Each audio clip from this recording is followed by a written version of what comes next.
Hello, everyone. My name is JD Calderon, and this is Of Mice and Wolves, ow!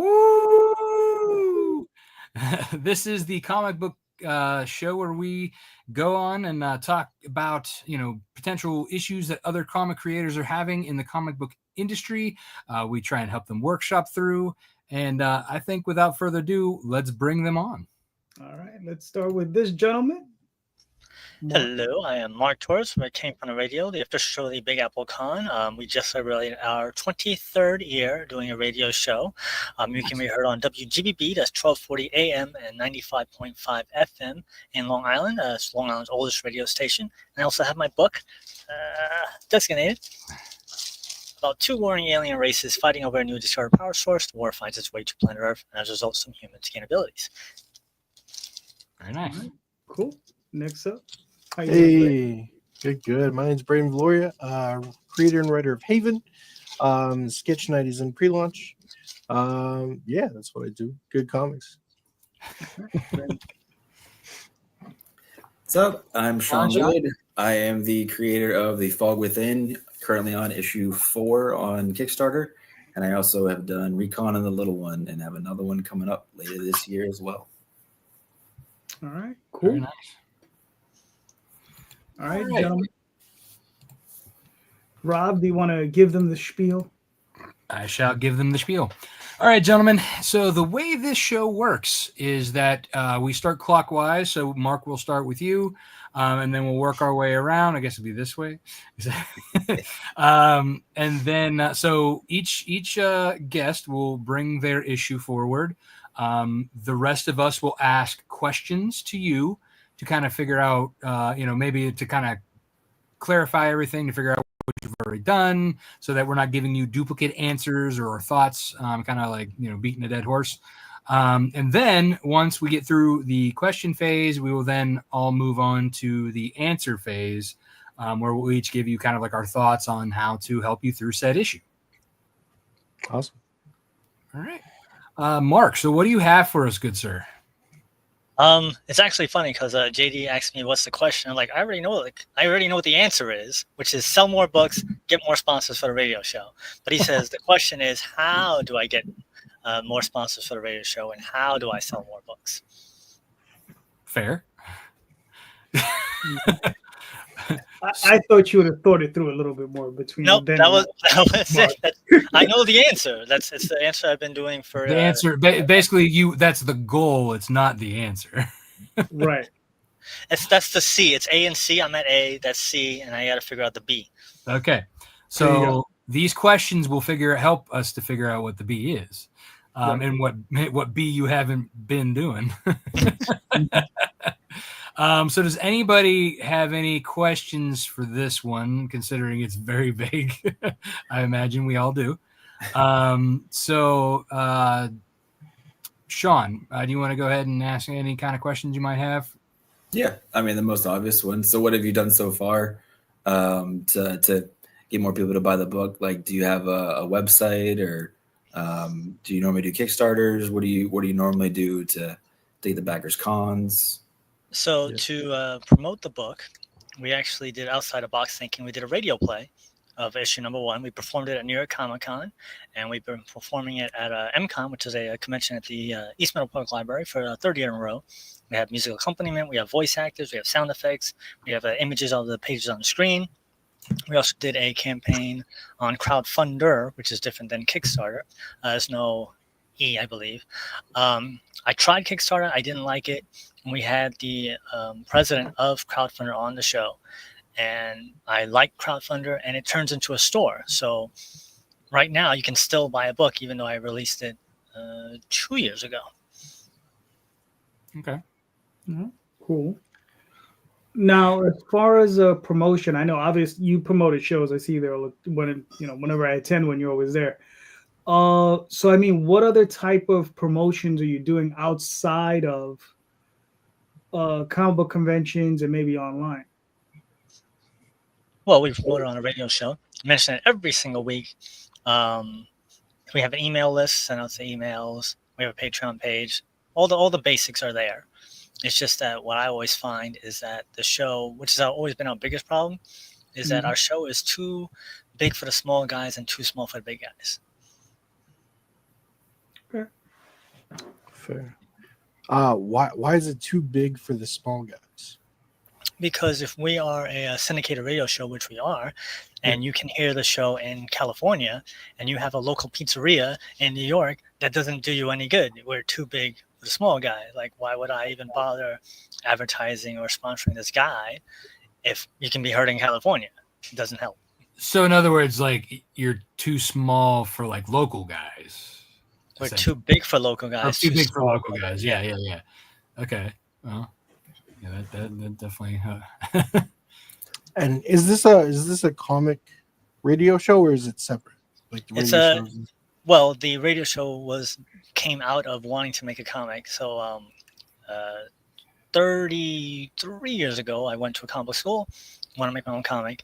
And then I found out that, hey, if I had a radio show, I can talk to experts in the industry and network and whatnot. And so I did, and the plan worked, except it just took, 20-something years longer than I had intended. It happens.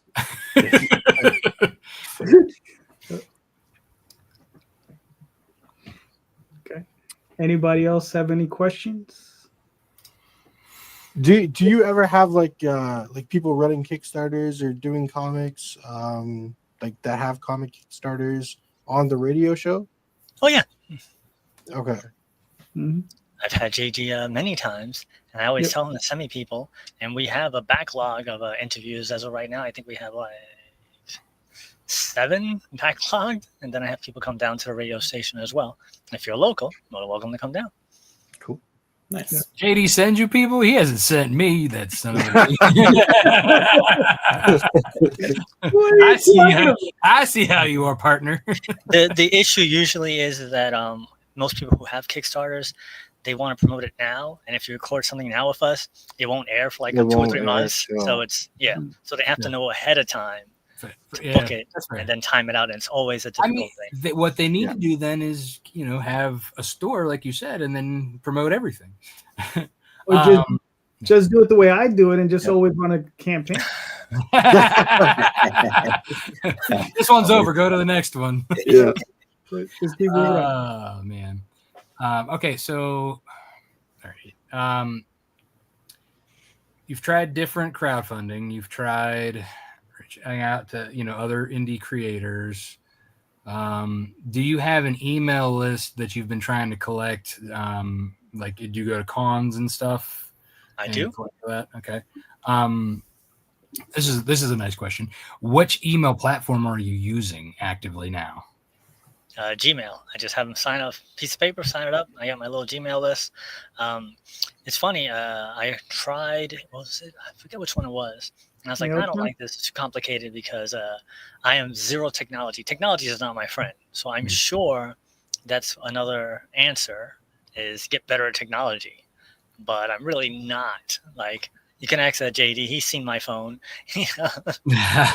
Always yelling at me for that sort of thing. So I have 2. We have 3 technically. We have Instagram, Facebook, and Twitter, or X. And I took a class on digital marketing. This is years ago, and they said to pick 2. So I picked 2, and that's the one that I just kept on, which is Facebook and Twitter. I should have picked Instagram. I mean, you can schedule things if you have like a. We'll get into that later. Anyway, you almost did it. Yeah, I know. I almost got pulled into it, but anyway, that's something for a little bit. Brayden, do you have any further questions? No, I think that's it for me. JD? Nope. I got answers. Sean? I mean, one thing I was trying to think of, is there any other radio shows sort of like yours that you could kind of cross promote and help each other? Like, I know like updates and stuff for Kickstarter campaigns in general, we do that all the time. Is there something that you could do that's like that? That'd be something different that I haven't really heard of before. I actually just reached out to some guys that record in the city. I had never heard of them. They've been around for years. I reached out to them. We're working out a cross promotion as we speak. We're waiting for the email response back. Very nice. Nice. Cool. Now you should reach out past the city. All right. So I'm assuming you aren't the only one working on this radio show and your comic book, correct? Well, when you say work, I mean, I am. It is my baby, and I get lots of my staff. They volunteer, and everybody got paid for the comic, but for the radio show, they just with me until things get bigger and bigger. And as of right now, the radio show actually is turning like $50 profit. So we've reached the zero mark, which happened years ago. I remember telling JD, I was like, "Hey, you won't believe it, we reached zero." He's like, "Oh my god, that's amazing!" So, so it's all me. It's all me. I mean, my co-host does a little bit of social media. She's really good at social media, but really, it's all me. Okay. Is she better at the technology side? Yes, and we have discussions all the time, and I'm trying to figure it out. Okay. Well, then I think we have enough to kind of get you going anyway. So Brayden, what's your thoughts on how he can get to B over to C? Yeah. So this was it the co-host, the lady that does the social media. Is it a thing where she's volunteering, and because she's volunteering, she doesn't have like a lot of time to kind of like put into the social media posts and everything? Correct. So she's like a filmmaker, and she does special effects. She does writing, producing, acting. She does a whole bunch of stuff. And so part of promoting herself, she also promotes me. Perfect.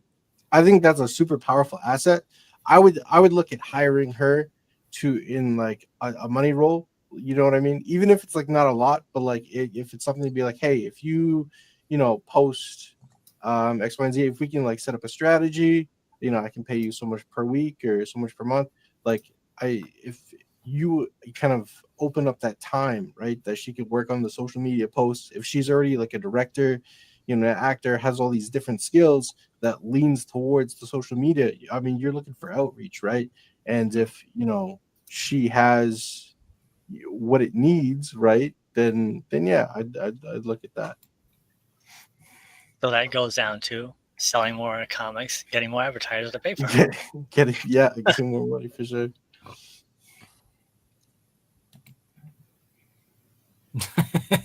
So, Charlie.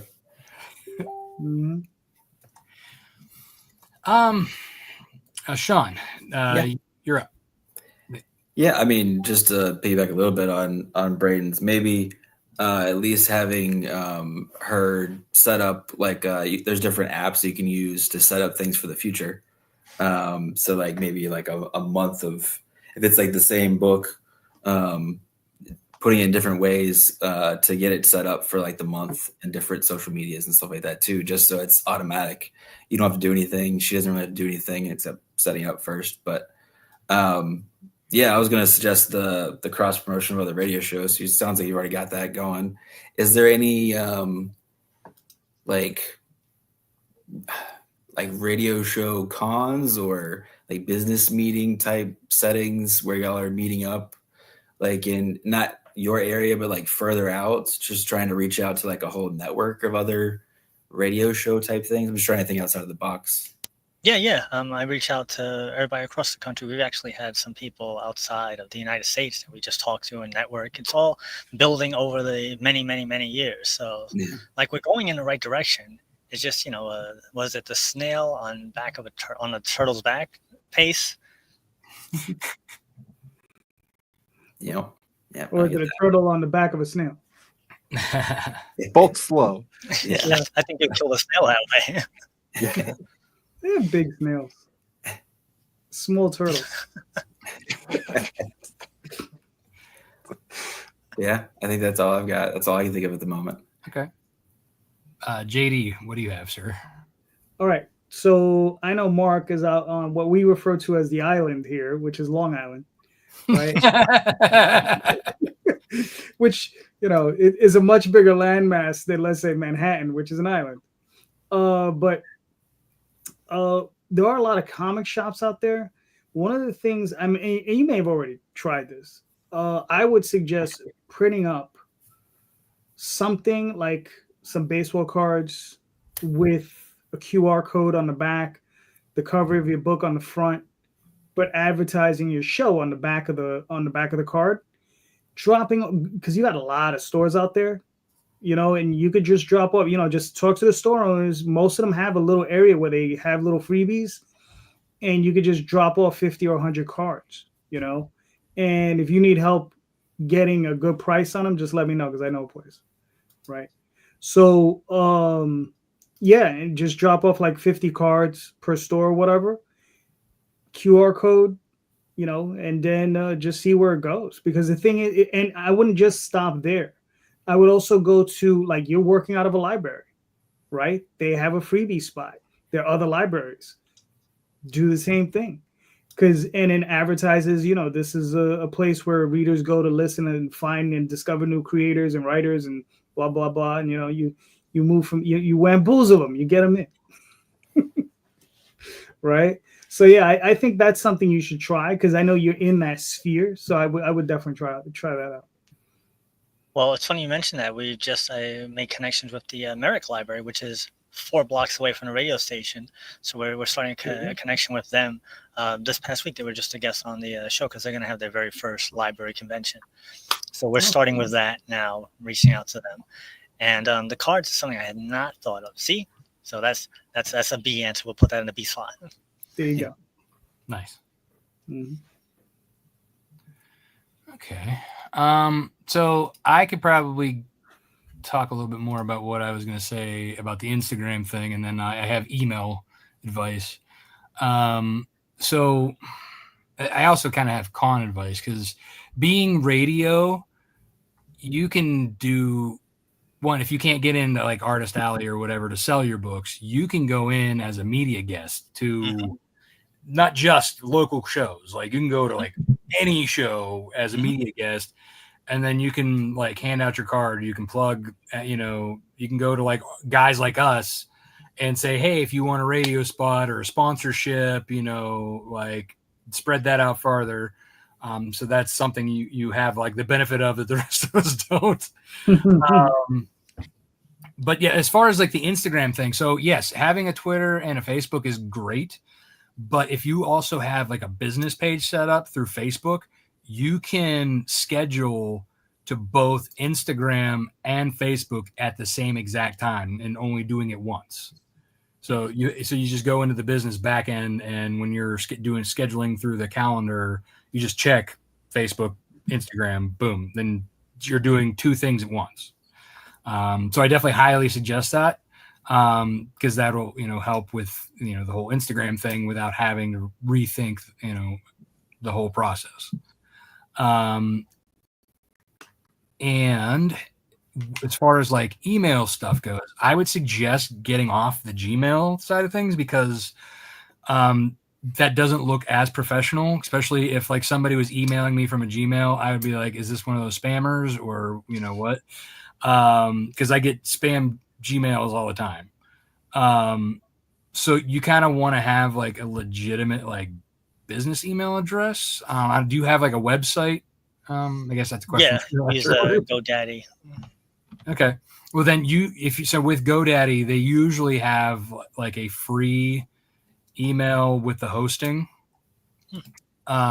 If for most of their packages, I don't know like what their lower ones are like. At least they used to have like 1 or 2, free email things. And you could either hook it up to your phone so that you don't have to like log into their thing all the time, or you can set it up through like Outlook or whatever on your computer. But that's something that you could like then also take that domain name that you're using for your email, use something like MailChimp or was it ConvertKit? It's now Kit. I believe that's what it's called. Any kind of like, like a mail platform that you can then set up welcome messages and freebies or any kind of like, automation is very helpful, because once you set that up, then you can kind of just walk away, as long as like the stuff is kind of evergreen. Like if it's kind of like for that moment, you might have to go back and change it. But if you have a generic, like, welcome offer, like they can download, a few episodes or, or a free comic or whatever, people tend to like sign up for that kind of stuff. But again, like I said, having that professional look, and then having, that tool at your to be able to kind of build, when you go to cons, then like there's ways to like, you can have them sign up with a QR code, takes them to your sign up page. You don't have to write it down. You don't have to have them write it down. You don't have to then try and figure out, oh, did I spell their email address right? Or did they spell their email? You know what I mean? Like that's a big headache gone right there. Nothing worse than getting that email and then it not working. Yeah.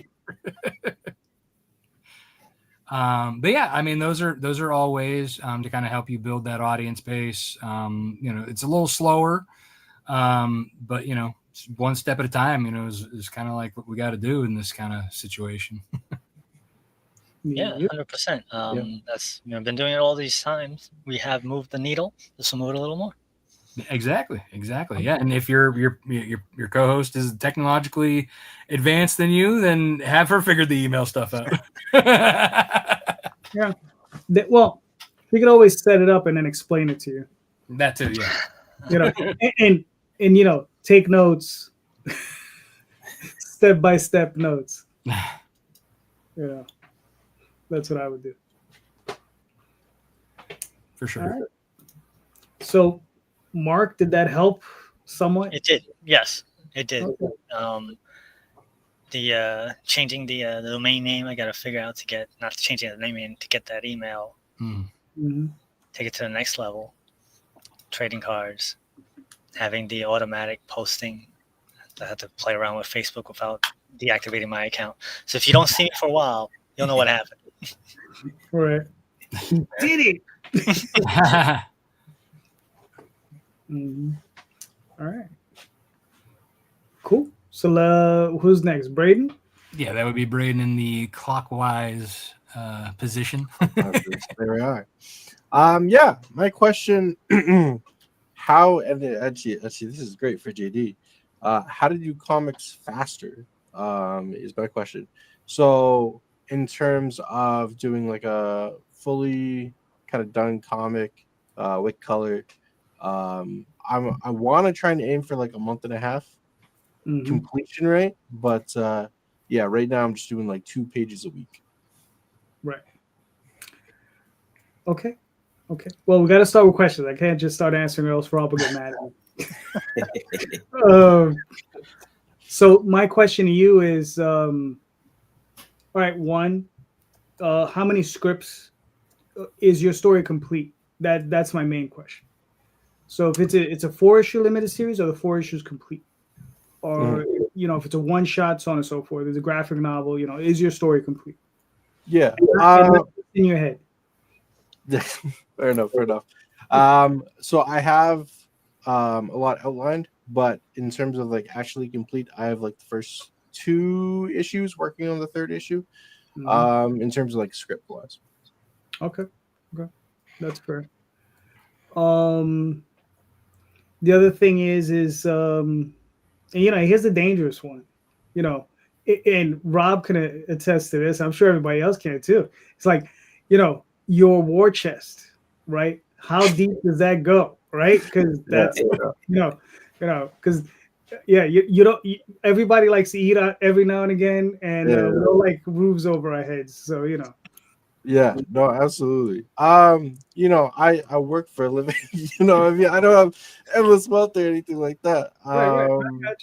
But I would say what I've tried to do up to this point is set it up so that when one Kickstarter is done, the next one is like halfway. So like say for instance with Haven, when I put it up on Kickstarter and it was like getting done, I started Sketch Night, and by the time the Haven Kickstarter was done, then Sketch Night was at like page 10, I want to say. So I've been kind of doing it like that, but I'd like to kind of set it up where it's at a faster pace, and I can kind of go, okay, here's 1, here's 2, here's 3 kind of thing. Okay, that's fair. I mean, I gotta wait to answer that one. So. Fair. Mark, do you have any questions for Brayden? Yes. Do you write do you do everything, or do you have it outsourced? So I write all of my stories, and then I work with like artists, letterers, colorists. So then the speed also has to deal with them as well. Yes. So Yeah. the question Sure. is, how do you make them go faster in addition to yourself? Well, I assume pay more money. Not necessarily. Remember, what's the rule of 3? You can get good, fast, and cheap, but you only get 2 out of the 3. That's it. Fair. The rule. And sometimes you can only get one. Real fast. Mhm. And how long? So, I mean, in the old days, and correct me if I'm wrong, the average was 1 to 2 pages a day. If you're working 24/7 as you're the artist, whatever. So, I mean, you can only do so much. I mean, was it John Byrne famously used to be able to do 78 pages a day, but he was doing everything, and he's John Byrne. Yeah. Sure. Yeah. That's a lot of time. Yeah, for sure. Yeah, it's one of those things where, you know, everybody has a day job, right? Like, I think just kind of at the level that it's at, right? And finding a way to you know, work with these artists where, you know, we can kind of do a little bit more than 2 pages a week and kind of speed things along. Okay. Sean, do you have any questions? Yeah. So with Sketch Night, is it like a one penciler, one inker? Is it all digital? Is it? Do you have a colorist separate? Are they doing the coloring themselves? Because some people do it all. Some people just do one. Yeah, so specifically for my artists on Sketch Night, they're doing everything. So that'd be pencils, inks, colors. Okay. Do they have their own flatter? So even some people that'll do the colors as well themselves, they'll have a flatter outside of them that will do all that part ahead of time, so they can just knock out the colors. They can Do they have that as well, or? No, I don't think so. Which actually, that's a really good point, because yeah, if they can just kind of like hit the colors, I find take a lot more time than the blacks and whites. Just depends. What else? That's all I have at the moment, question wise. Okay. Yeah, I mean, I don't really have anything else to ask. It's pretty straightforward. JD, are you good? Yeah, man. I got, like I said, I got answers. All right. Well, let's let our guests say their piece first. No, they got the stage. They got the stage. All right. Mark, what good advice do you have for Brayden? Oh, good advice. That's what you. Yeah, about good advice, sir. The advice I had was, stick a pin up their butt to get them moving faster. Poke them a little more. But maybe to try to spread out the work to different people, so that way you get more stuff done faster. It's like an assembly line, instead of having one guy do everything, which might be what you really like, or might be what you're able to afford. But if you're able to take that money and spread it out to try to get them to do, 1 page at a time, this guy's working on the pencils, this guy's working on the inks, it might help a little better to make things go a little faster. Because as Rosario just said, you can only go as fast as you can go. So the only way to make things go faster is to spread it out more. Very fair.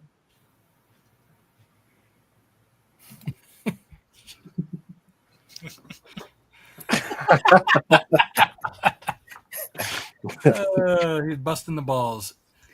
Speaking of which, when are you coming on here, Jay? When are you going to be a guest?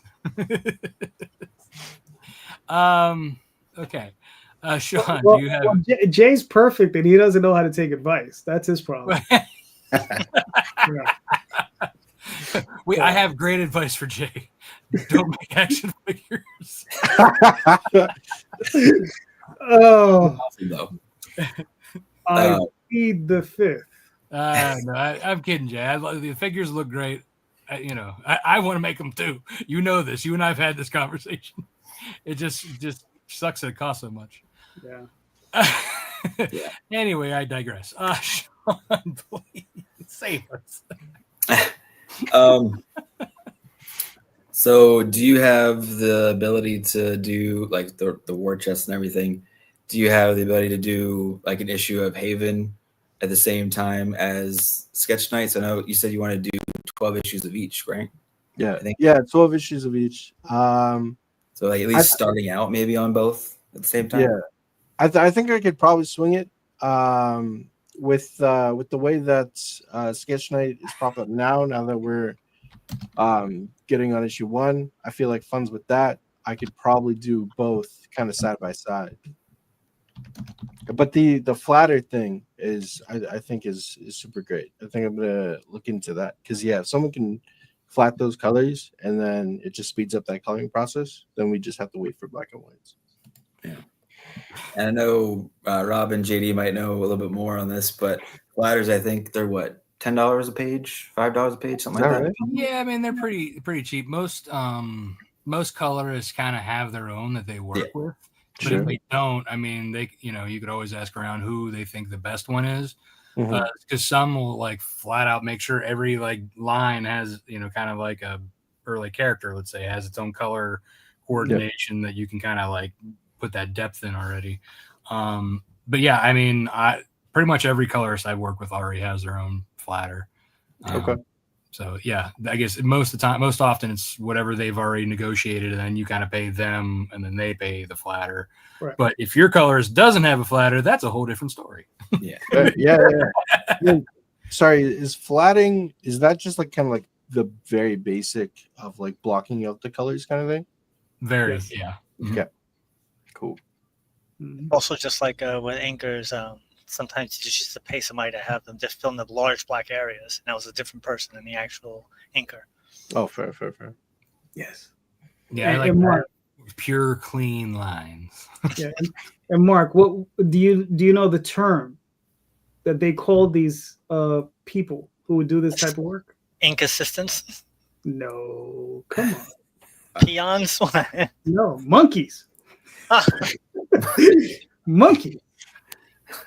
Listen, I've had at least 3 professional inkers telling me, yes, my monkeys will work on it.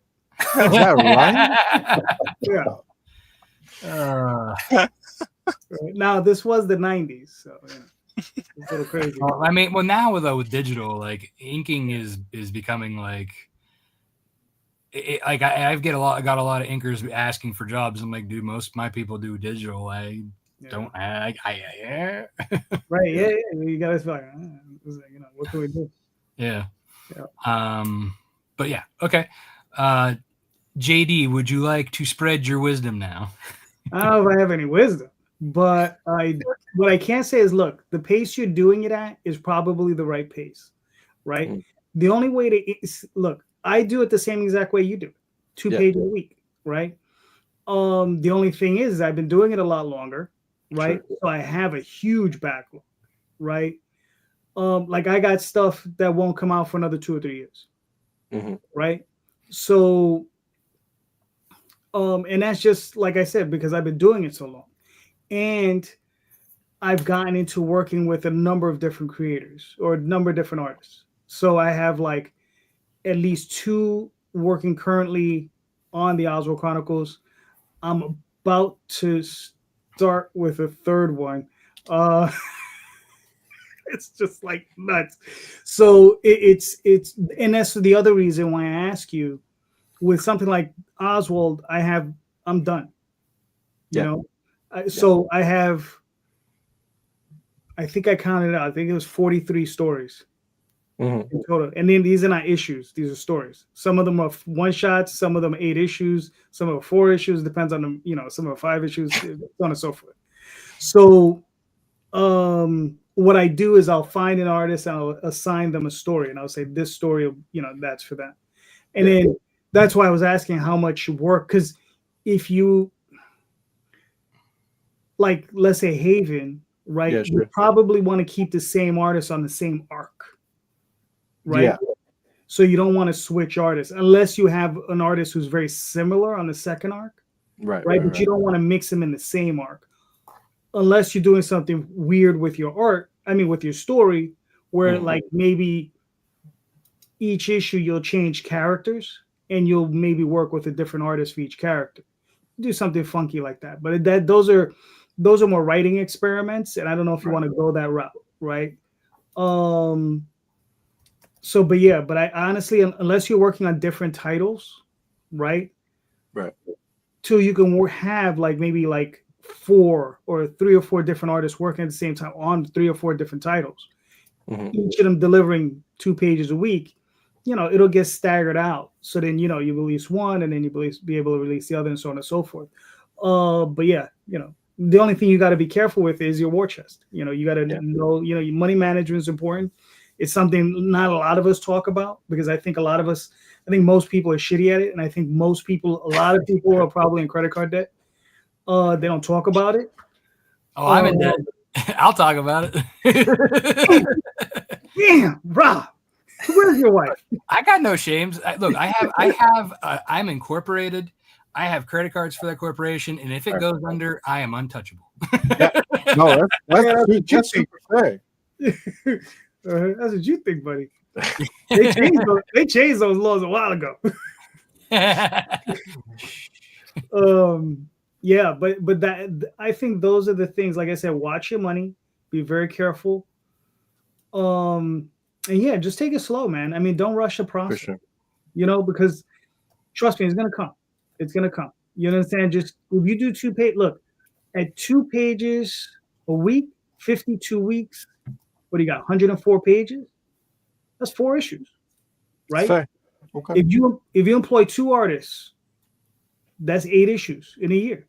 That's a hell of a lot. That's a hell of a lot more than a lot of people, man. Let me tell you. And then if you get to the point where you can work with 3 people, 4 people, so on and so forth, you're gonna end up. That's just gonna exponentially grow up. But my thing would be definitely to tell you and this has nothing to do with your question, as a creator, finish your scripts. Try to get as far away from the artist as you can. Yeah, because I feel like I'm very involved in the process of like sending out the pages and then like tweaking things and stuff in X, Y, and Z. But I love what you said before, where you'll just kind of hand an artist a script or a story and be like, you're on this one. I think, yeah, definitely plotting out those scripts and getting those done. That's huge. Yeah.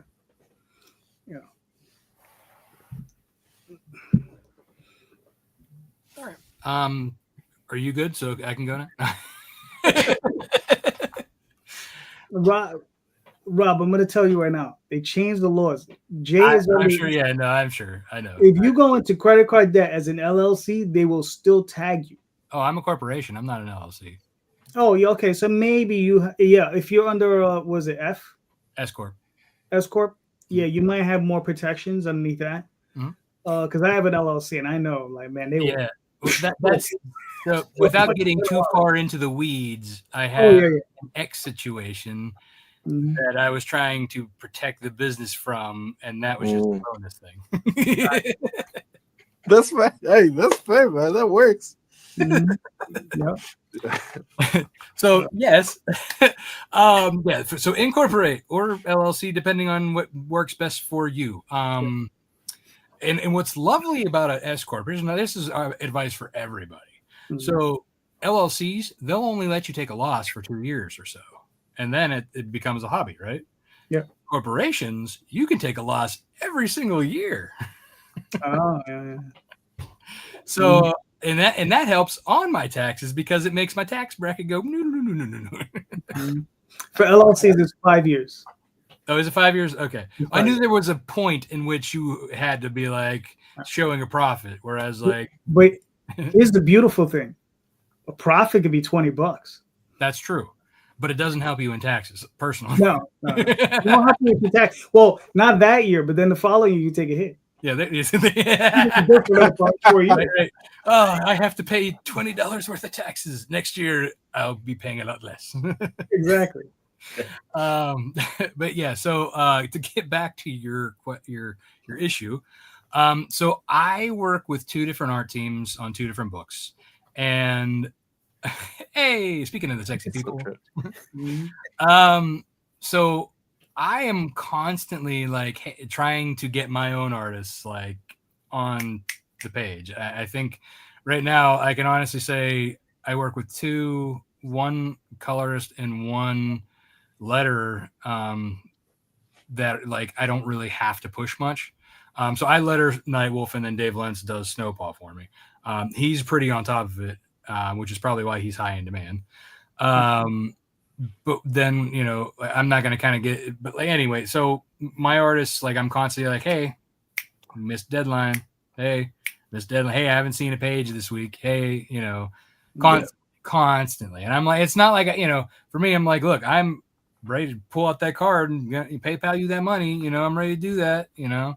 Yeah. It's just what you're on your time here now. It just, life happens. I mean, you know, especially if this isn't their full-time gig and you're not paying them to have a full-time gig, getting 2 pages a week, if you're getting 2 pages a week for sure, that's spot on. You're good.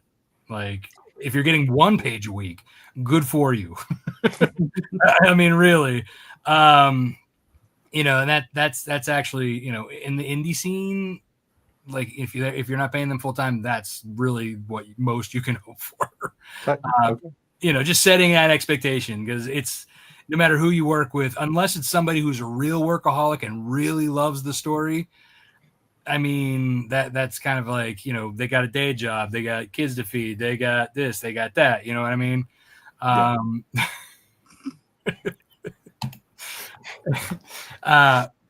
But you know, that's so you just kind of have to like give them a poke, just kind of remember, or, you know, be like, hey, I haven't seen nothing lately, can, you know, check it out or whatever. But that's what's nice too about rotating projects, is that like if you have 2 working simultaneously on one end or the other, then you kind of like you're doing stuff along the way. You know, you're still able to like kind of show, hey, we're making progress here, hey, we're making progress here, and then as long as you have it like staggered enough and then they don't fall short on time, you have the one, then you have the other, then you have the one, then you have the other, and you keep rotating them like that. Yeah, sometimes things fall behind. I've had to do several Nightwolf campaigns or Wolfpack Pup ones since my last Snowpaw one over a year ago, you know, and we're still waiting for those finished pages. And, you know, it is what it is. Life happens. And, you know, sometimes you kind of have to call bullshit on it and come to Jesus talk, especially if it's taking longer than Fair. You know, so you just have to bulk up and be like, boom, look, here's the deal. You're 9 months late. This book should have been in people's hands by now. We're losing fans. You're hurting the project. Yeah. Do you have a contract? No. Do you own everything? Yes. So technically you could be like, peace out. Yeah, absolutely. Mm-hmm. You got to say, hey, we could have had a baby in this amount of time. My baby. Did Sean answer the question? Yeah. It's like I said, I'm barely here. I'm here, but I'm not really here. Here in spirit. It's a long day. Clown shoesing over there. Mm-hmm. But yeah, no, I mean, that's really, sometimes you have to have that hard conversation. Like, but again, if you're getting a page a week, you're good. You're good. Yeah, totally. You know, that's happy world for me. Yeah, sounds good. Thank you. You're welcome. All right, cool. So Brayden, did that help? It did. Yeah, no, it did. A lot of useful advice. All right, cool. All right. Dun. Sean, you're up, sir. So my question isn't a problem I'm having right this second, but it's going to be the thing that I go into next for the most part. So now I've finished my first arc finale, and I'm doing, you know, the issue 4 right now live. And what would be, since all my fans so far, they've been getting, for the most part, they keep on coming back for each issue. They're not going to necessarily get the trade. So how do I go about putting the right rewards to entice people that have already got the one issues, you know, the single issues, and how do I go about finding the new fans or the ones that have been waiting for the trade? How do I get their attention, JD? Like how does how would that work? Because I haven't gone through a trade yet. Or like, what are some certain rewards? Like I know, Rob, with yours, you have like the scratch on the cover or whatever, like the claw. Yeah. Like things like that, like that kind of advice. What kind of price point should I be expecting to put? Yeah. This is what he's talking about. Yeah. Oh, that is cool. Yeah, That that's is insane. cool. But like, what should I expect, and how do I bring in those other people into the trade to be able to fund that? Gotcha. This is always a fun one. I love these trade conversations. Mhm. Does anybody have any clarifying questions? This one seems pretty straightforward, but I want to make sure we know what he's already tried or thought of before we give him repeat offenses. I got one. Yeah. Sean, when you want to buy a trade, what do you look for? I mean, mainly when I'm getting a trade, I haven't got the back issues, or I, got the first issue and forgot about the monthly that was coming out for the rest of the issues. So I go get it. I know it's always cool to see back matter, in the back of the book, showing behind the scenes, and of course the cover gallery and stuff like that. But that's really all. And I have like on my digital deluxes, I was thinking about putting what I put on those for each issue, put some of that into the actual trade. So in physical form versus just the digital. Yeah. Okay. All right. Cool. Brayden, do you have any questions for Sean? Are you gonna put do you think you're gonna go like with a new cover for the trade? So my original plan was to do, I have a connecting cover for issue 4, and I was going to have the A be the front and then the B be the back. The way the image is, it's actually swapped from what I was originally going to do, so it won't really necessarily work that way. So I am looking into it, but I don't know exactly what I'm going to do for the cover yet. Okay. Yeah. Perfect. Okay. Cool. Okay. JD, do you have anything? Just got answers. Man. Just got answers. That's all I got. That's all I got. I got answers. Are you okay? So I have a question before we move on. Are you doing soft covers and hard covers, or were you just planning on doing one or the other? I mean, I would love to do hard covers, but I know, of course, they're way more expensive as well, cost to me. So I would like that advice of how to battle that and have that, yes, option. I would like to, but I haven't decided. Okay. Well, I have some advice on the dual thing, so we'll get to that. So, all right. Does anybody else have any questions, or I think we can kind of jump in on this one, but just in case, I don't want to cut anybody off. I guess I will say too, one thing to add. So I have my other series, Recon, the little one. So I have that audience that's not necessarily buying the Fog Within, so they would possibly go for the trade. And then I have another series coming out before I go to trade, to have kind of like 3 audiences looking at the trade and anthology stuff that I'm trying to do too. So that's one thing that I have done. Also, I've got my newsletter for like cons and stuff that not necessarily have gotten everything, but that's really the only other things that I've done. Okay. I do have one question. Yeah. How many pages is the finished product? So the comic itself, like the actual pages, is 96 pages. Huh? The trade. Yeah. So the pages themselves with just together, the interior. yeah, just the interior. Yeah. Okay. And then I'll be adding to it too. Well, that's going to be, yeah. So you kind of have to figure that out before pricing and all that stuff, because obviously when you get to a certain price mark, Right. Okay.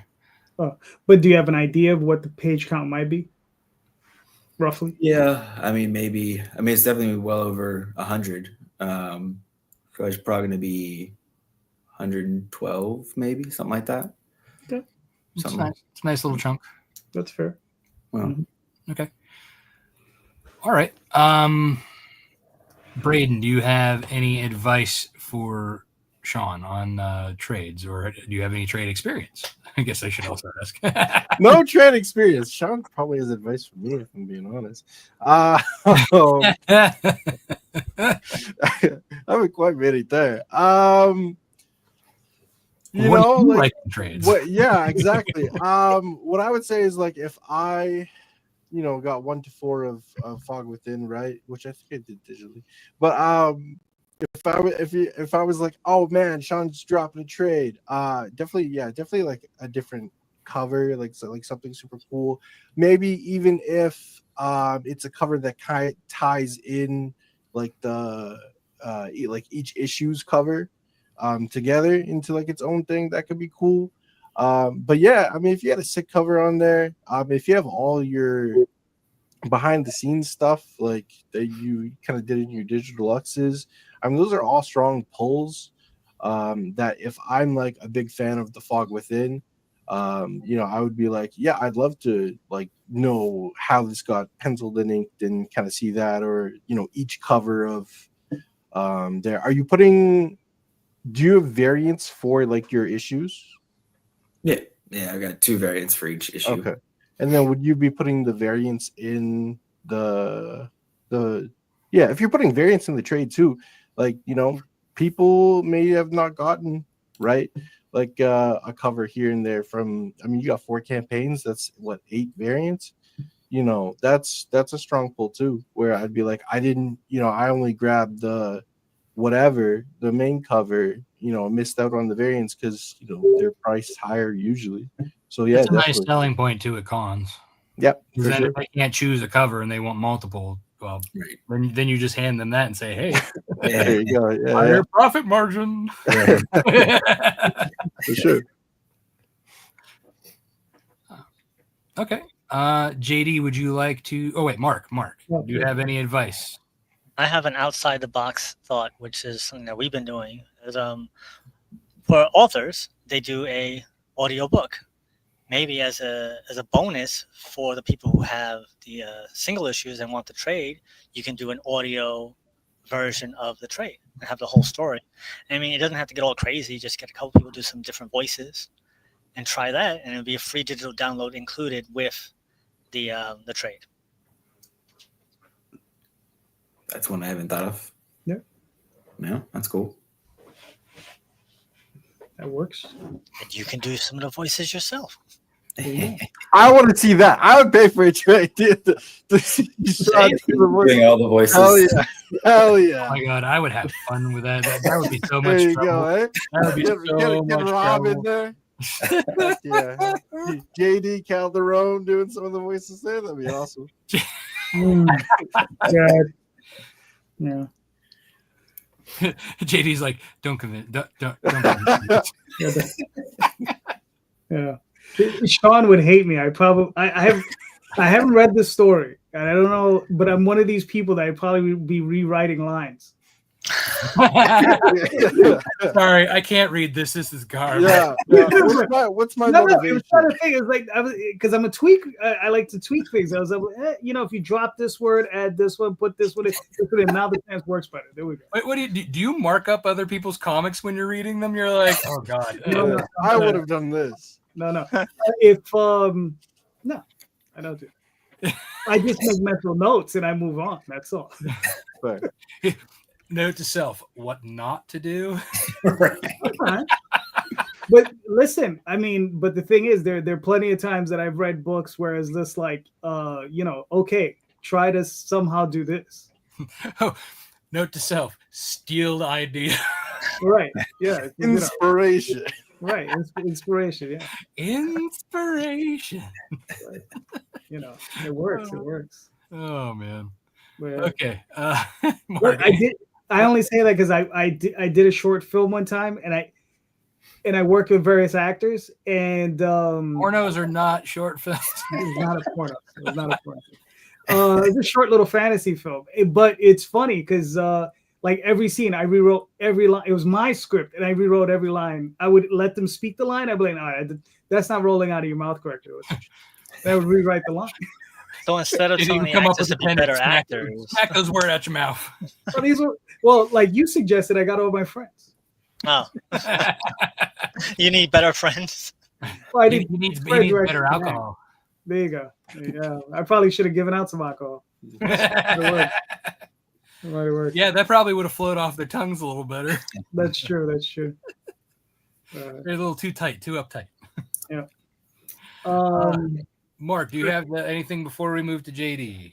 So yeah, that was you said that was my bit. that was Okay, my you don't have advice. anything else to To add? try that. Okay, JD, go ahead. All right.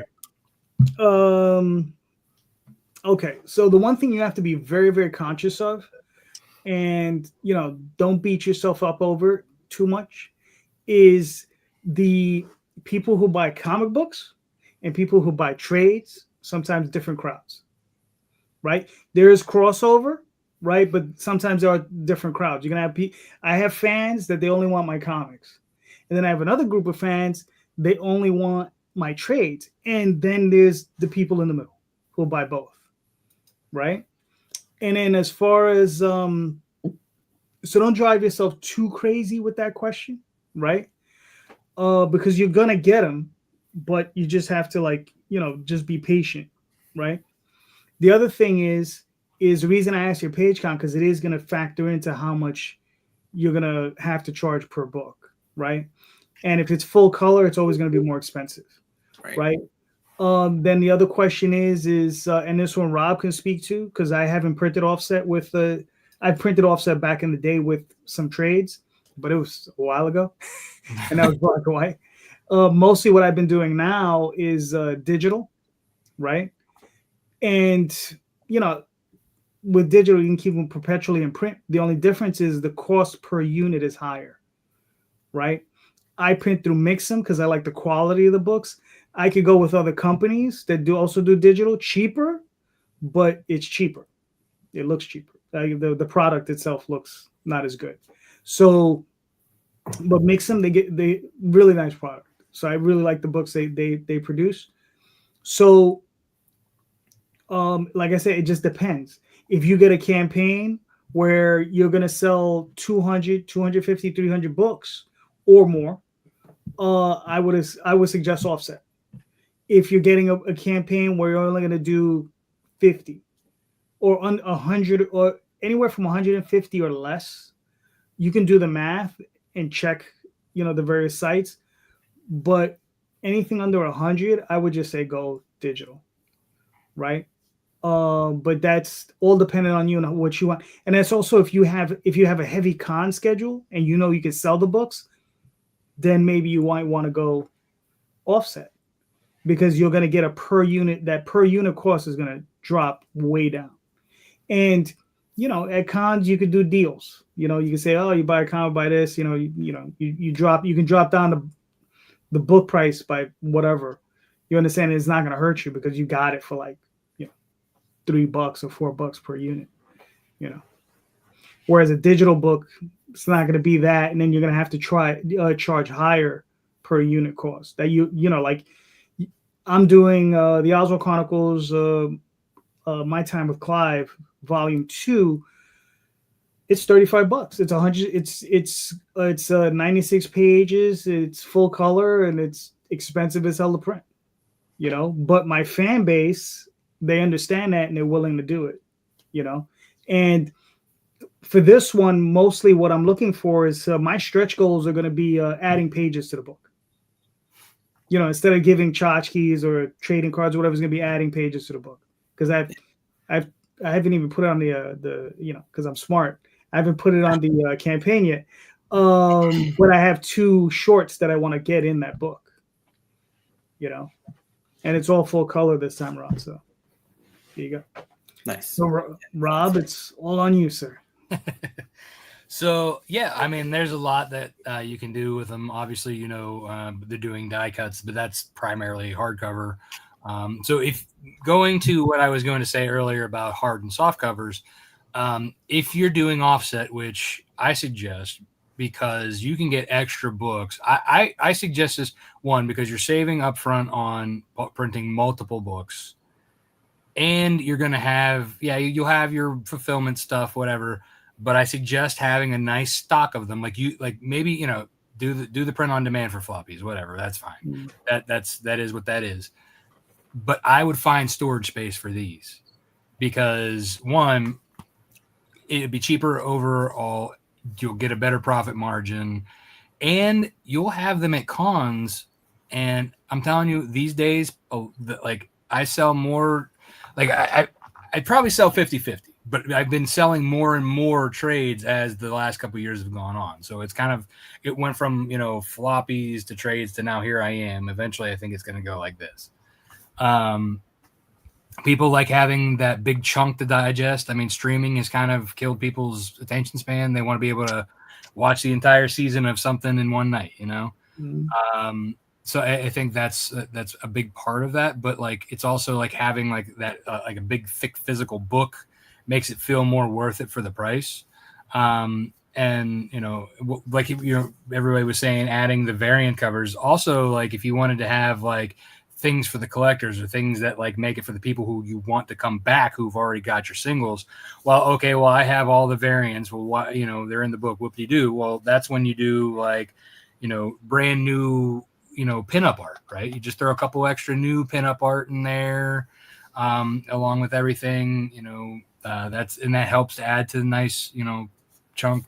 But the nice thing about offset printing, especially when you get to a certain price or page count and price break, you can basically they'll print the pages as long as they're the same size. Like you want them, like these are my hard and soft covers are the same like comic book size, but like the hardcover has a little bit more of a lip. But my point is the pages are the same size for the hard and soft. So I'm paying a one flat rate for all those printed pages and only paying a minor difference for the hardcover. So it was almost so minuscule once putting it all together that they didn't even want to break the difference between the two books. Like they're just like, this is the unit price for the whole thing, like, so again, at that point it's like, okay, well, whatever. That makes sense. Yeah. But yeah, doing something that makes it more unique, more collectible, definitely have a different cover. Don't reuse one. Have some kind of gimmick, or like a stretch goal where you can have like the nice UV print, and then you have, so like for hardcover, you can charge a little bit more. Like this is 152 pages. It's got the die cut, and the vellum overlay of the werewolf, over top of the human, all that fun stuff. That makes this thing a little bit more collectible. All three of my volumes have like that, are going to have a connecting cover, like this way. So having, if you plan on doing more, think ahead that you can be able to tie them in together. That also makes them more of a collector's piece, something that people are like, oh, I got to get them all, Pokemon it, So like, just kind of think about it that way, like what's going to benefit you in the long run, as well as make the existing people come back for them hungry. And the new people be like, oh, I'm just going to try that soft cover there. That looks pretty good. I'm going to read this. Or the people who are just like, no, I like hardcovers. I'm going to take that. You got it's just one of those things you kind of have to, especially with trades, you kind of have to appeal to less people as far as like variants go, because you don't want to do too many variants. Like I said, I think one soft, one hard, boom, that's all you need. But like you still want to have like the soft covers at nicer as a cheaper price, but they're still getting a great book. They feel like it's a value, versus like that hardcover. If you have that nice specialty thing that wants to drive them to it, but again, you don't want to break the bank either. You want to make sure like it works for you, it works for your product. It's branded in a way that it makes sense. Like obviously the clause for me makes sense. You want to make it, like I said, you want to make it a little bit more collectible for the people, especially on Kickstarter. That's what they're here for, really. They're here for the collectability. They're here for the unique thing that they can't find at their, local comic shops. That's kind of like something, and when you go to cons, like you're talking about your book, if you have them in bag and boards, you could easily slip one of these into their hands and they just flip through this bad boy. We're like, oh, that's an awesome cover. I love this thing. And then they're like, oh, well, how much? And I'm like, oh, the comics are this much. He's like, no. How much is this? Like they ask you. Right. Nice. So, but Cool. yeah, I mean, there's so many things you can put into it, and I've seen a lot of people do a lot of different things. A bunch of comics launchers have put in like they asked somebody to write, a little thing to put at the beginning. I forget what they call that. A forward. Yes, a forward. Thank you. They put forwards in there. They have all kinds of stuff. But yeah, it's just the things that make it stand out from the floppies. I put extra story content that I use for stretch goals. Like, so I as people probably know, I hire, friend writers and say, hey, write a 4-page story. This is kind of like a director's cut of what I wanted to do. Here's the idea. Take it and make it yours. And as Travis said, he's worked with my baby more than enough that he and I do have. Yeah. So again, these are things that you could do. You could have guest artists, guest writers, guest whatevers. Pull if you have guests. What's nice is that like you could then cross promote with their audience for your book as well. If they've never heard of you or whatever, but they've heard of, Travis or, whoever, or Mark, JD, Brayden, their people are coming in. You know what I mean? Mm-hmm. Yeah, makes sense. Now, I guess one question I have with the hardcover and the softcover. So should they be everything inside be the same on both, or should I add more to the hardcover other than the? For the most part, I would say mostly the same. For me, like the only differences is so there's like from like this point here, it's the same, but like this is like a little bit. It's a different paper format that they use to like also coat the back of the hardcover. So that's kind of like something that they also do. It's kind of like an inside cover page or whatever they call it. I also add, the vellum, which not everybody does. But like that other stuff is something that you could probably play with to make it kind of still do a little extra branding on that. Like I said, so, but yeah, this is another, like, so this is kind of like how they like cover the binding. Nice. Yeah. So that's, different tricks of their trade that they tell you like, hey, we need this, but for the most part, the insides are mostly the same. Yeah. I think, for my soft cover, instead of having like that extra, weird textury background, I had like an ad for Snowpaw that I threw in the back of the Nightwolf one, just to throw that in there but like, again, that's technically inside cover, which is different from the guts. Right. Cool. All right. So, Sean, did that help? Yeah.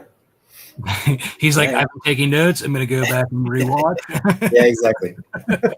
Online, I can watch it all again. There you go.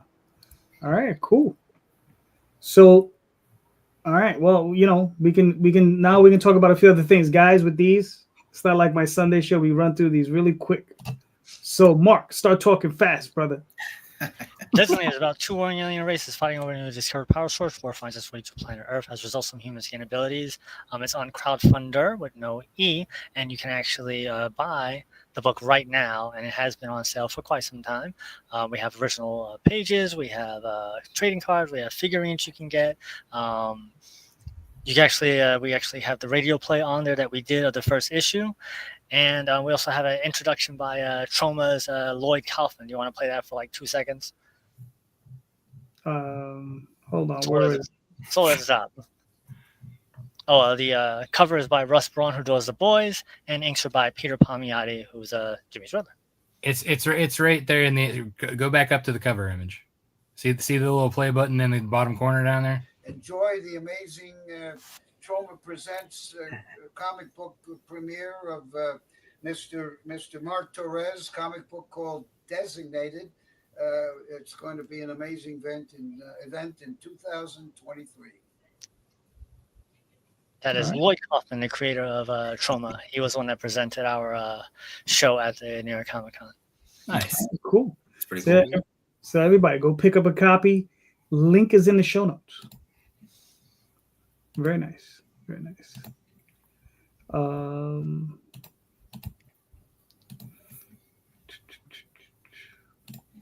All right, Brayden, you're up. Hey, Sketch Night is a Rook City Universe comic. That means that it takes place. Thank you for saving it. That means it takes place in Rook City, which is the same city that Haven takes place in. There's two stories that go side by side. Sketch Night follows William Wilds as he navigates high school and dealing with his powers. The powers themselves are a magical sketchbook that allows him to create things like his costume, suck things into the book like the guns you're going to see, and manipulate the environment with the things he draws. It's about friendship, fighting bad guys, and yeah, it's a good looking book. All right, when are you looking to launch? Early July is what we're aiming for. All right, cool. Very nice, very nice. So everybody, you can sign up now. Go sign up, damn it. Get notified. Yes. All right. Whoa. All right. So it's funny. I was looking for this thing right here that interferes with everybody's image. Yep. Yeah. But you know what though? But here's the thing: you can click it, you can see it, it's there. With a little down at the bottom there, you had to look for it. Yeah, I had to look for it because I'm used to it being here. That's why it's weird. All right. So Sean, what do we? I'm not gonna play the video. I'm just. Don't worry about that. So the Fog Within 1 through 4. Basically, there's a catastrophic event in the present of the town of Brooks. A couple days later, Hunter, our main character, has a fight with his newly married wife, Madison. Decides to go on a run, ends up running through some fog, ends up 26 years in the future on the other side of this fog, doesn't know how he got there. They're apparently waiting for him. There's rebels. There's a regime in place. There's an infection from this catastrophic event. Over these years, they've walled off the city, and Damon, that character right there, is in charge with his swarm soldiers. The rebels are trying to take back their city and get out because they're not allowed to go anywhere. And they don't know what's going on. And over the issues, Hunter has learned this fog comes from him, hence the Fog Within. And he learns about his abilities and starts training. In the second issue, put a spotlight on some of these rebels. Craziness ensues. Issue 3, he has learned the ability. He's now ready to take on the big bad. He feels like at some point in this issue that he fails his new family, these rebels, and decides to go off on his own to try to take them on. And then we start these first 5 pages of issue 4, showcasing him starting to take them on. And it doesn't look like it's going so well on his own. And all the rebels have been culminating to this spot for different reasons to try to help him, try to help other rebels that are in danger. And this is 24 pages of the 4th issue. Pretty much 20 out of the 24 is nonstop 90s over the top crazy action, but story driven. And I'm hoping that there's a couple of things, especially at the back, that'll be jaw dropping reveals that I've been waiting for 2.5 years to talk about. But I'll finally have people to be able to see what I've planned all along from the beginning of writing the story. All right, cool. So, all right. So you have 58 backers. You got a little bit of work to do, but you got 9 days left. But you're almost at your goal. Like I said, I don't think you're gonna have a problem getting there. Yeah. So, all right, cool. So everybody, again, in the show notes, click the link, buy a book. Do it now. Now. Get to the chopper. See, like I said, these voiceover things, I would just have too much fun with it. There you go. It wouldn't even be what you'd be looking for. All right, Rob, what do we got with Snowpaw? All right, so we are coming up on issue 4 of Snowpaw. I wish I could give you a more definitive date, but as I said, we're really late on pages. So yeah, we're hoping to launch probably end of July-ish. Cool. I say with a hopeful voice. But yeah, Snowpaw is a story about a young woman who is born on a farm in Scotland in the 19th century, and she is betrothed to a rich man's son in order to save said farm. from failing, because at this time, this is when all the people were leaving the Highlands and getting into factories and were crossing over to the Americas. And during the engagement party, she is noticed by a high-class werewolf who discovers her existence, which just so happens that she also was born a werewolf without her knowledge. And the werewolf follows her back to her family farm and triggers her first transformation, and all hell ensues. As it tends to do. Exactly. All right, very nice, very nice. Is this the final issue in the limited series? So this is the final issue of this story arc. Okay. She is so popular that I cannot just end it on there. Right. So I will be starting a new story arc. I'm debating on whether I should continue it as issue 5 or leave this as volume 1 and then do a volume 2, 1 through 4. Right. But I've been going back and forth on that for a while now, to be honest. But it's nice because it works out too, because I tend to collect my trades into 4 issues. Mm-hmm. Even though this is Nightwolf volume 1, it has 4 issues, it's of 12. Right. So that's, but it's an ongoing 12, whereas this, like I said, I'm kind of debating whether I should break it up or not. Yeah, I would personally start over. You know what I mean? I mean, I would start with a new number 1. Right. Maybe the next arc. That's what I mean. Fair. It sounded like you meant just scrap everything and just start all over again. No.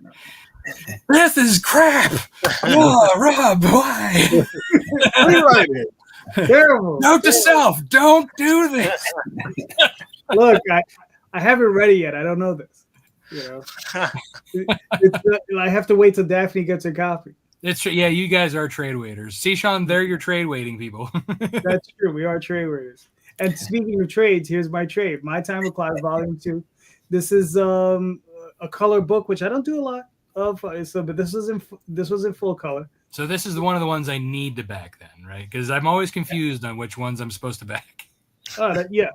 So this is My Time with Clive. This is what I call the Clive cycle, where Oswald's in a dream, and he spends a good amount of time in dream. While he's there, he runs across this young baby angel, and this angel is lost in dream. He was initially enslaved by some demons, and Oswald rescues him.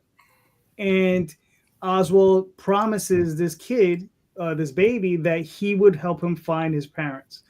And lo and behold, him being an angel, where would his parents be? In hell. So Oswald travels to hell to recover his parents. And that's this story, in a nutshell. So, and there's a couple of other stories in there that I'm looking to put in there as stretch goals. And what's funny is I put the pages up for this is one of the stories that is one of the extra stories that I want to put in there. But this is what is it? This was called Planetary Dreaming. It's actually an homage to the comic book Planetary by Warren Ellis. So, but yeah, it's we got 22 days ago. We just launched it yesterday. We're 31 backers. We already passed our goal, but as anything, we need more. So please go check it out when you get a chance. Thank you. Very nice. All right. So that's my thing. Mice, babies, hell. That's the sort of thing I enjoy. Not usually all together. Sometimes. But sometimes it's like peanut butter and jelly. Sometimes you want them together. Sometimes you want them apart. All right. So we still got a few minutes, right? So does anybody have any generalized questions? Maybe that maybe all of us can take a poke at. Does anybody have the winning lottery numbers for next week's lotto? 4, 7, 9, 3, 2, 48, 72, and 89. Someone just got rich right there. There you go. Copy those numbers, folks. And JD's like, damn it, I didn't play it. Yeah. Yep. Hell, I didn't even write those numbers down. But you can go back and rewatch them. That's true. That's true. This is immortalized on YouTube. All right. Aside from winning lotto numbers, does anyone have any a question pertaining to independent comics? What is the biggest surprise that you guys have found now that you didn't think of when you first decided to start in the comic book world? That's fair. Surprise! Wow. Mm-hmm. All right. Seeing as Rob is shocked, I think he should go first. I was. I would say Diamond is still a thing. that shocks the shit out of me. Like, how is that after that whole like debacle with their? Not for much longer. Yeah, no. Yeah, but they keep it's like they keep coming back like a bad zit. Mm-hmm. Yeah. I mean, it's a zombie at this point. It's a zombie. I think when they owe people $500,000 and they're saying sorry, we're not paying it. That's a or they're like demanding the retailers to give them their credit card information so they could charge them. Right. Oh, yeah. That's Crazy. Yeah.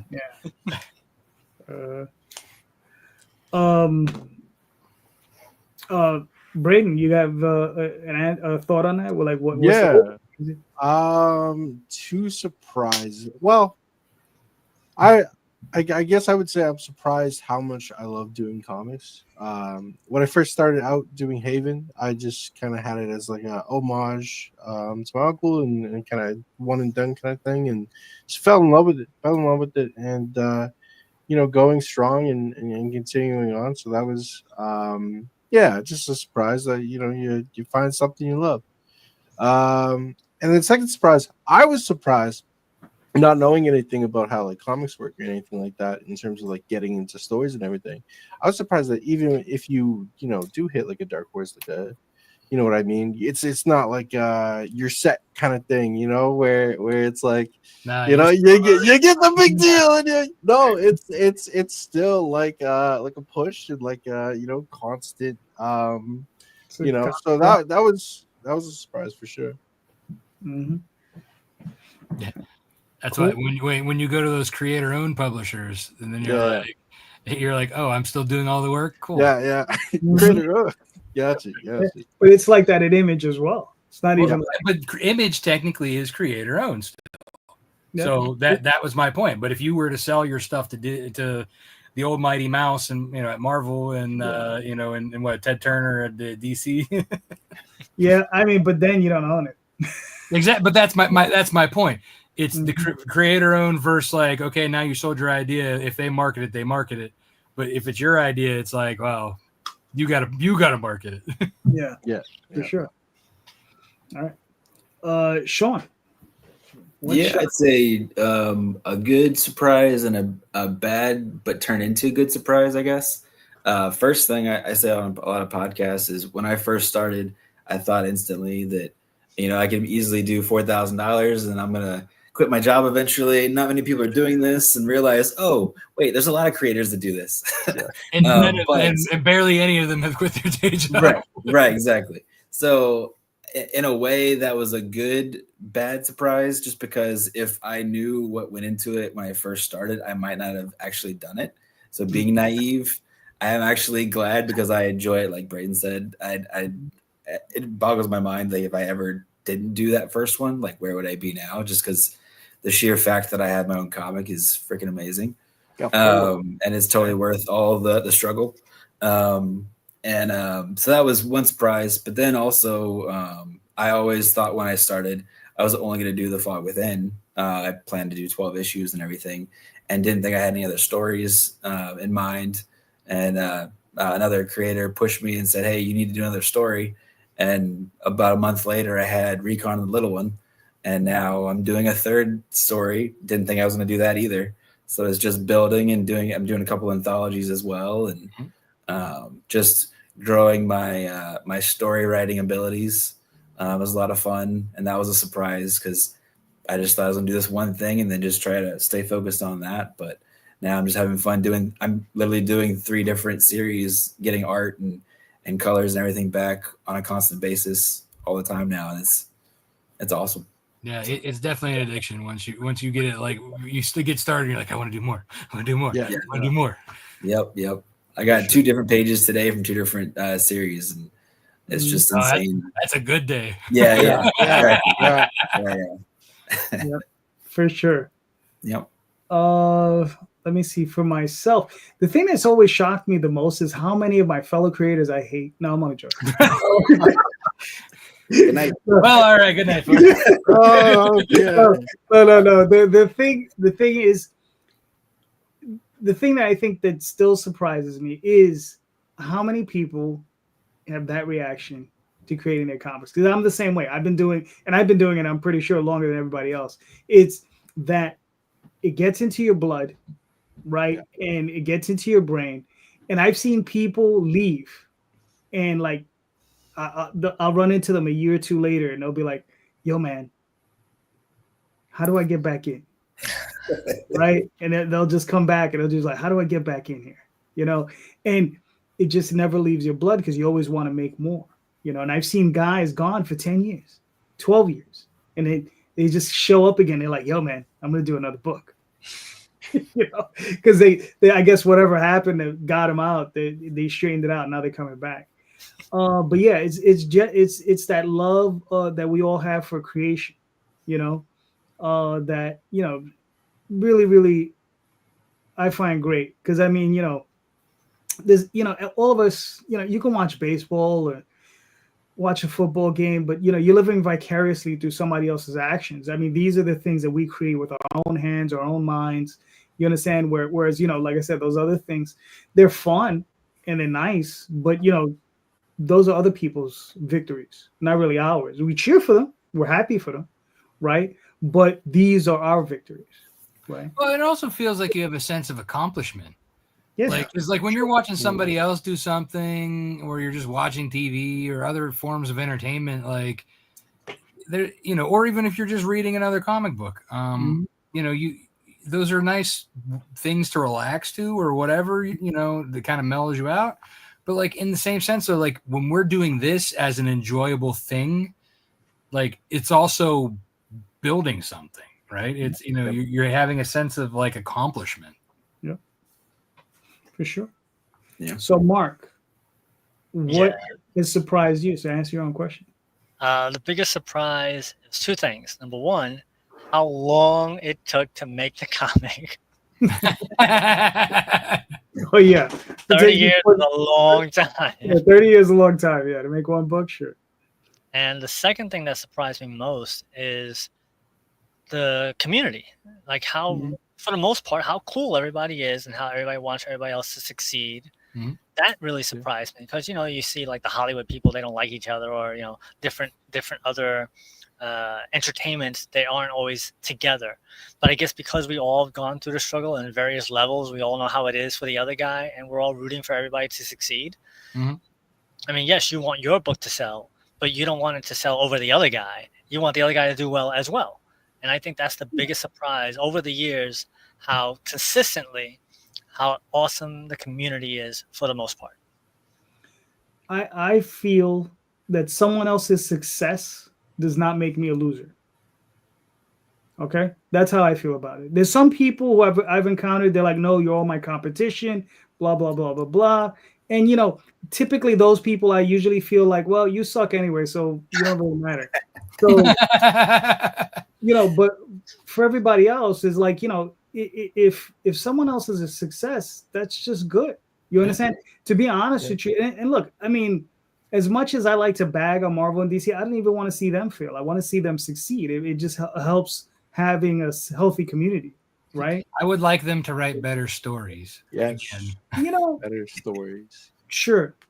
You know, what I would really like them to do is shrink their lines. That's just it. Let them focus on writing the better stories with less stuff. I think the people would buy it more. Yeah, but the current brain trusts that are up there, they're not getting it. No, well, I mean, look at the Disney movies that have come out in the last how many years? I mean, come on, they're all. Oh well, perfect. Different group of brain trust people. But it's all coming from the same barking orders. Yeah. You'd be Produce surprised. garbage, produce garbage, produce garbage. Oh, I don't think that's necessarily the marching order, but that's just unfortunately what's happening. I mean, it's a simplification of what's happening. Yeah, for sure. But yeah. I mean, but in comics, yeah, it's one of those things. But you know, it'd be nice if they wrote better stories. Because one of the other reasons I don't really want them to do that, because then I just end up buying more stuff. Yeah, and I like to focus more on the indies than, you know. I mean, honestly, like, I think the only thing that I buy at my local comic book store anymore is like the colored editions of The Walking Dead. Because again, I don't know what it is. I just do not want to read black and white comics. I'm sorry for anybody who has them. It's nothing against you. It's just my eyes do not like black and white with text in black and white. You know, it's just hard to read. Yeah. Well, if you think about the big companies that are out there, the pendulum has shifted, because I mean, in the 90s they were pumping out so much stuff, then they went back. Then they're like, oh, we're making money now, let's make out more stuff. But on the same line with JD is that if they're putting out crap as quote unquote crap, yes, it makes the other people more enticing. So keep on putting out crap, so that way more people can look at what else is out there. Yeah, but the problem is with them is that they put out so much crap that they only give the retailers an opportunity to buy their crap and not have any leftover money to buy our stuff. Yeah, right? and that's been their game plan for years. Yeah, I mean, like, you have the people who go to their local comic shop and they have like a subscription box, you know, and they're just like, oh, put any X title, any Spider-Man title, any Batman title, and like their box is full, like in 1 week. Yeah. Oh, and before we go, I just want to tell everyone, I saw the movie The Ballerina this weekend. If you like John Wick, go see Ballerina. It was actually a pretty good movie. I enjoyed it. All right. So, all right. So we made it to the hour and a half. Thank you, gentlemen. You guys were all great as usual. Brayden, where can they find you and your work, sir? Haven Comic on all social media platforms. HAVENCOMIC. All right, cool. Sean? I am Sean Wood _writer on Twitter, on Blue Sky, on Reddit, somewhat on TikTok. On Facebook, I don't know what I am because of things that happened last campaign, but I am on there. Just search my name and you'll find me. I still haven't looked it up to see what it is because Sean Wood _writer is now deleted by Facebook. Thank you. But yeah, and then of course on the live Kickstarter right now, The Fog Within 1 through 4, and it's live until next Friday, which is June 27th, I think, at 8 p.m. All right, cool. Mark? So just Google It Came From the Radio. We're a syndicated radio show. If you're actually living in New York, we're on 88.1 FM WARY. We're also on 1240 AM WGBB, as well as 95.5 FM WGBB. We're also on sci-fi.radio on Wednesdays. We're on BTD Radio on Thursdays. We're also on 45 different podcast places. So if you listen to podcasts, our show is available as a podcast.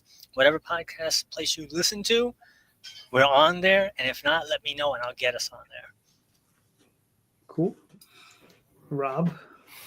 Yeah, you can find me at all things Lone Wolf Comics, Facebook, Twitter, Instagram, TikTok, Blue Sky, whatever. I got it. It's a social media thing. I got it. I may not always use it, but I got it. But you can find me personally at Rob Multari at Facebook, Twitter, Instagram. LoneWolfComics.com is my website. You can visit there, learn more about my books. You can also go to my website shop there where you can pick up back issues, or you could go to any of my past Kickstarters, find the backer kit pre-order and get like the current one. So nightwolf.com or nightwolf.lonewolfcomics.com will take you to the pre-order for issue 10. And then snowpaw.lonewolfcomics.com will take you to the pre-launch page for Snowpaw issue 4. All right, cool. And I'm JD Calderon. You can find me on Facebook, Twitter, Instagram, all those different places, DeviantArt. And most Sunday nights here, this Sunday we'll be back. It's going to be an exceptionally excellent show because Jay is not going to be there. So, but no seriousness. He's taking a vacation. He's going to be down in Georgia. He's going to Joe Fest. So if you're down there, go check him out. He's going to be showing off his toys, and good luck to him with that. He'll be back the following weekend. And if he's not, then we'll have another great show. But Jay's so, heading down to Georgia. He is looking to sell his toys. So just remember, everybody, please check out the show notes. In those show notes is that all the links to all these various campaigns. Please click on those links, check out those books, and buy them. These creators are doing great books. They're making fantastic content. So please go check out those books, and don't forget, everyone, read more indie comics, especially ours. Have a good night. Thank you.